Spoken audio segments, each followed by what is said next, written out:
isin jechuun barbaanne hadda roozaa wanni ani dhufeef jechuudha. Jireenya kee keessa waan na dhibee jira. Dhiifa mallina irraa ta'a wallaahi.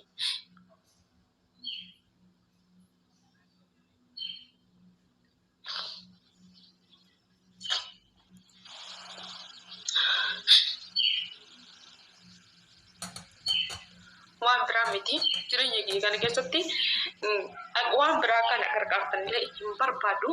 Wanna hunda alhamdulillah din qaba. Fayyaa guutuun qaba. Wallahi fayyaa guutuun qaba. Wanna ndabeellee hin jiru alhamdulillah.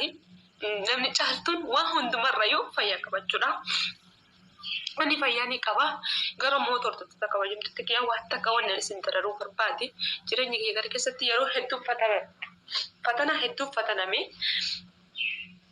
bakka dhugaa yeroo takka jireenya keessatti dhugaallee wallahi namni dhugaa dubbatu namni dhugaan deemullee namni dhugaa hordofullee hin amanamullee dhugaas ni hima hin amanamu ammallee bakka nama biratti ni jiraami nama mana dhiyaatu nama anaaf kiyye jedhee isaaf amaname isaaf jiraatee isaa waa hedduu ta'utu namiidhe nama kana jedhee isiniif himuu hin danda'u namattu na aarse.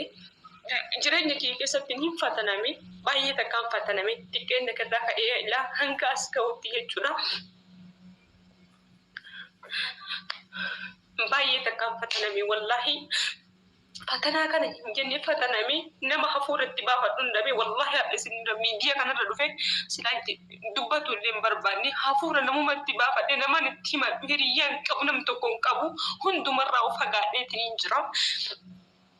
Isinii galee kana ta'uun kiyya isiniif gala jedheeti. Namoonni kophaa akkana jiraadhaa jiru isiniif gala jedheeti ni yaada. Kanaafuu hordoftootaa fi kabajamtoota kee waan takka illee akkana na bira dhaabbattan illee hin barbaadu. Waan takkas akkasinaan jettanis hin barbaadu.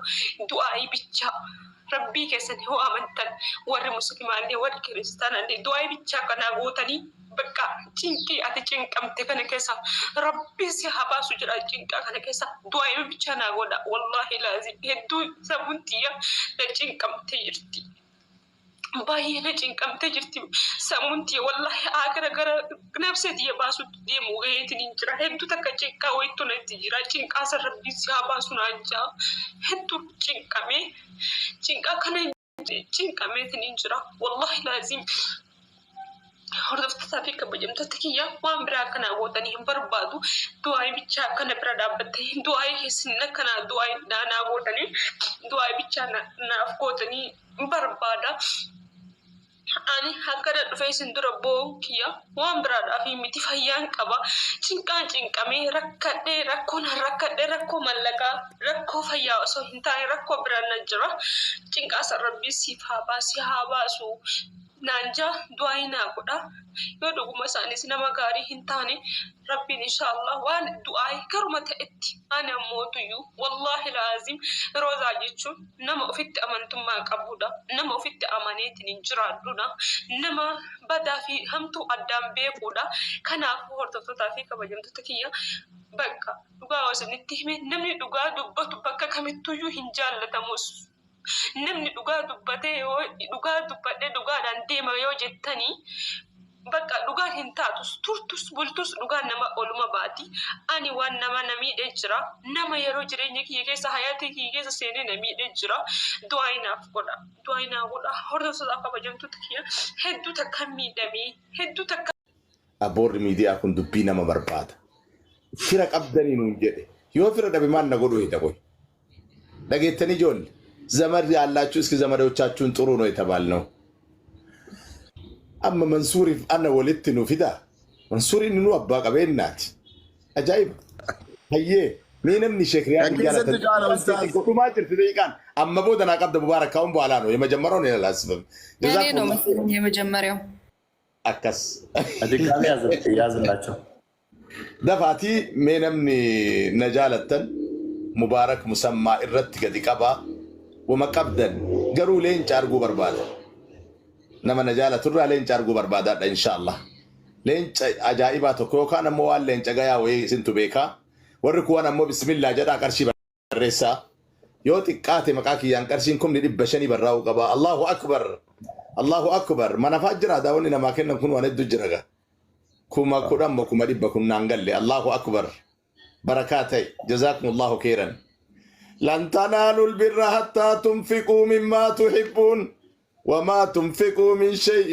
فإن الله به عليم قابتك رسول الرد عليه الصلاة والسلام أهني قرآن أبوي تلتو تنجيتني جنة سنتني جارتي قجلتم فوتني جدي مكينة بريدة اللي يابتني جدي أبو شتو منصوري أرقاها سنين اللي بتتني جدي حتى تنفقوا مما تحبون هنگا وان جالتني الرا ربي فكنا التنين ملي ربي سبحان الله وان جالتني الرا هنگا ربي بيجاك النتنين تملي لن تنالوا البر ورخير الدرسم جنة أتقبهم طروم متمنيوتين نقر خير يهوني ونقر أتاقنيوم إلى الله جل جلاله حتى تنفقوا مما تحبون كم متودوت حبد نبرتات شولاي صدقاء اسكتارة قولي رسل الله جل جلاله هلت صحابوش تاريخ لنقراتشو بزيلاي أبا بكر الصديق هذه الأمة عمر الفاروق سيدنا عمر رضي الله عنه وارضاه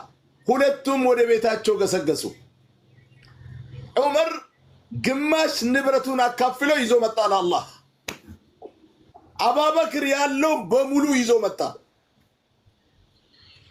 قدمو درس عمر يا عمر قال النبي صلى الله عليه وسلم هل بقيت لأهلك في بيتك شيء ببيتي وسط لبيت سموتشي أسكره نقران لوي لاني أدلم أنا في متيونك النتل لاني سأقول لمبارك نو الله أكبر الله أكبر الله أكبر الله أكبر بارك الله فيك ربي بركاتي هاقول دنياتي كيس ربي بركاها كاو دنيانتي ولا هرت بسم الله بإزته وجلاله وقاف وقرقرات شوفتاتو قالي سيهاتو قاف بتات شوفتاتي أمورا كسا سيهاتو دعايا كان ربي سيها قبل سبو بسم الله الرحمن الرحيم يا عمر جل الرسول عليه الصلاة والسلام وركيتي منوى الإفتاء جنان نعم قالتهم يا دكتور موزي مال جرين وركيتي واديفتي جنة وركا كبين نكيا الدان قودي وركا هم بسير جئين ربي بكات الرابوفت بافت ربي بكسيها بوس لو مر النبي صلى الله عليه وسلم من قالوا هل بقيت لأهلك في بيتك شيء لبيت سوتشون نغر توكن ديالو أو قماش نبرتين كهلون مع السبة قماشون الجمتو محمد الجزيرة ዛሬ ሼክ ሪያዲን ግማሽ ያላችሁ ንብረት ግማሽ ስጡ ብንባል ዝርዝር ነው የምንፈልገው። ዝርዝር የለኝም አለ አንዱ እንደፈልገው አቶ ዝርዝር የለኝም። ሌትስ ጎ ጋይስ አንድ አንበሳ ሳይወርድልኝ ንቅንቅ አለ። ፕሊዝ 5 ሚኒት አጌን ፕሊዝ። ችግር የለውም ያንቺ $100 ስለገባ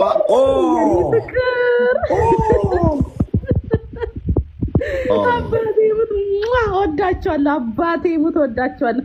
ሌትስ ጎ ጋይስ ትንሽ ነው የቀረ። ሌትስ ጎ እንዴት እንደምወዳችሁ እኮ ሌትስ ጎ ጋይስ ፕሊዝ አንበሳ አውርዱልኝ እሺ ማሮች። አሁን ደግሞ ሌትስ ጎ ማሮች። ደሳለኝ ገብርኤል ሌትስ ጎ ጋይስ ትንሽ ነው የቀረ። 12000 12,000 ሌትስ ጎ ጋይስ ቴንክ ዩ ሊሊዬ የኔ ፍቅር ቴንክ ዩ የኔ ማሮች። ሌትስ ጎ የኔ ማሮች። ሌትስ ጎ ባላችሁ ነገር ሌትስ ጎ እኔ ቴንክ ዩ የኔ ፍቅር። ሌትስ ጎ ፋሚሊ። እኔ ሙቤን አይቼ በጣም ብዙ ትምህርት ነው ከሱ የምወስደው። በጣም ነው የምወደው፣ በጣም እወደዋለሁ የምር እና ፈጣሪ ይማረው። እኛ ደግሞ ባለን ነገር እንርዳው። በአካውንት መርዳት ትችላላችሁ በእኔ ስም የኔ ማሮች። ሌትስ ጎ ጋይስ የሙቤን ቤት እየነካችሁ ትንሽ ነው የቀረን አሁን 11,000 ሌትስ ጎ። የተሳሳተ አካውንት የሚለቀቅ ካለ ሚውት ይደረግ። እሺ እኔ ያየው ነው አብሽር ቀጥዩ። ፋሲካ ደቂቃ ተጨምሮልሽ ነው ሙቤ እንግዲህ ስለሚወድሽ ስለሚያከብርሽ ነው እንግዲህ ሙስና እየሰራ